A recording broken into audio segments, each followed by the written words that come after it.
And it looked like something of a third world country. You wouldn't have even thought that it was something that was happening in these, United States of America. And it flashed, and you could see the towers, and the principal come running out talking about the TVs have to go off, technical difficulties and stuff. My brother was sent over to Iraq and Afghanistan. That's when it all started to hit me, and it was close to home. It was right before the first tower fell, and it was pretty stressful, and all I could do was just sit there and stare at the TV. It was very disheartening. I was running late, and she said, well, I thought you weren't coming because of what happened with the Twin Towers.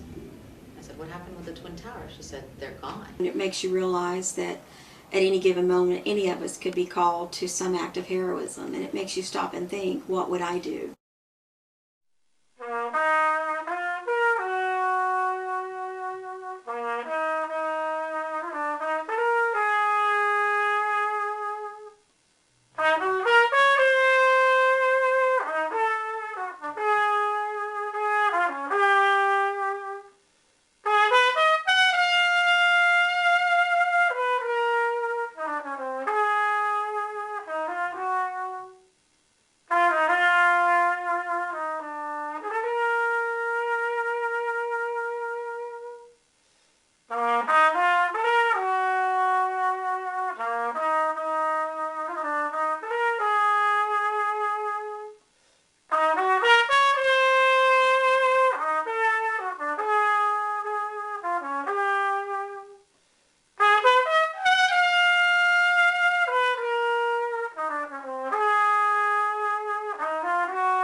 I was in the newsroom at Richland College.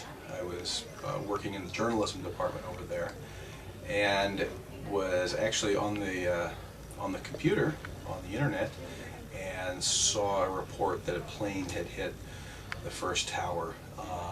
And the first story that had come across the wires there had thought it was some sort of an accident, and then as soon as I saw the report update that a second plane hit the second tower, right away, like everyone else, I'm sure, got a feeling in the pit of their stomach that something had just fundamentally changed. Our school didn't let us know about it. I didn't find out till I got home, and I didn't even get home. I was at my sitter's house.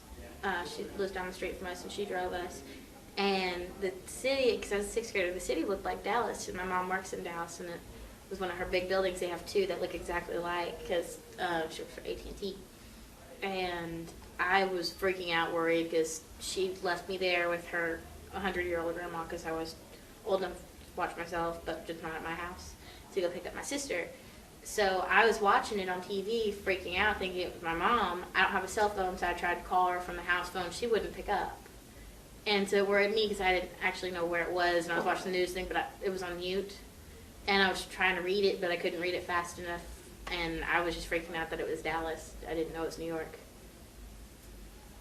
I was at home.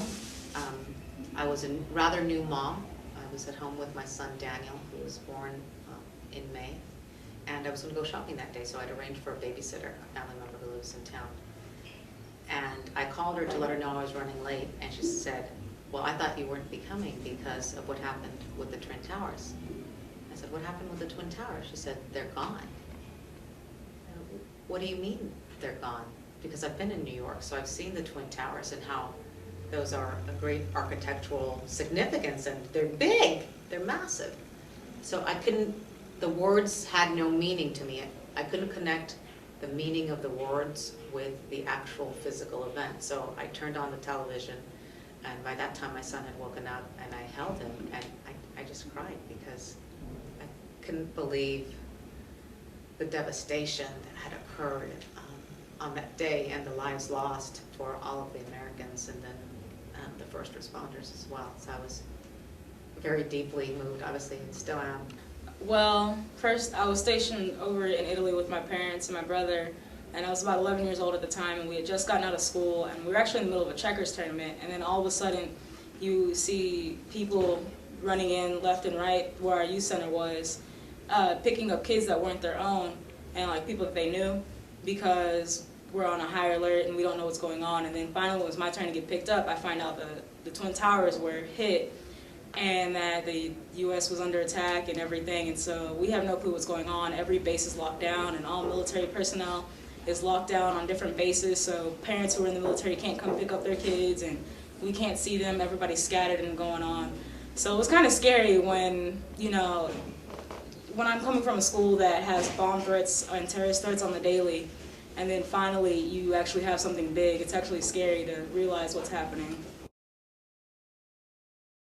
Various both true and false information was being reported throughout that morning. Feelings of anger, feelings of resentment, wanting revenge, but within probably 12 to 24 hours, once more details became clear, for me those feelings of anger and wanting revenge and those sorts of things were replaced with feelings of, okay, what changes can we make as a country to try to prevent these types of things from happening again? I thought it was a movie on TV, and then when I realized that it was real, I mean, the impact was very, very hard because I couldn't believe that it was actually happening on our own territory. So I felt like we were invaded. I felt like, you know, we were violated actually, you know, and it was a feeling of vulnerability at the time. Made me realize that even though when you watch the news, all the things that are happening overseas, because of technology and everything else, it wasn't that far away that we are not immune to terrorism, and things can happen in your backyard if you're not careful. I felt that, you know, if it was somebody's mother, brother, sister, cousin, or dad, then, you know, it was, you know, a human, you know, and, you know, it gripped my heart, you know, to let me know that, you know, it was something that was very unneeded, you know, and it was without warning. So, I mean, there was nothing really going on in the country at the time just to tell us that we would be attacked at that such. It was I've been overseas for 8 years. So I have 2.5 tours to Iraq. So my whole time, these past 8 years, have been in Germany and Iraq. So now that I've come back to America, it's difficult to not stereotype. Very difficult. It's very difficult not to see, you know, the Muslim community or the Iraqi community or the Afghan community who live in America, not to see them as a threat because of what I've lived my past years. For Muslims, it was incredibly hard, and I can't even begin to imagine how it must have been, because I wasn't a very apparent Muslim. I didn't wear a headscarf. I was just, no one could look at me and say that I'm a Muslim. Mm-hmm. So I didn't go through any of that, but some of the people that I know did face a lot of hate crimes, did go through a lot of things. One of my very good friends was, she worked in a store, and she got shot straight off the bat. I mean, there's some guy just walked in, and she was behind the counter, and he put up the gun and shot her through here, and the bullet went through the back of her, and she's basically paralyzed waist down, neck down. She's a paraplegic. It has been she was shot in 2003, I think. So it's been, you know, I've seen a lot of people who've seen the hate crimes, personally witnessed it.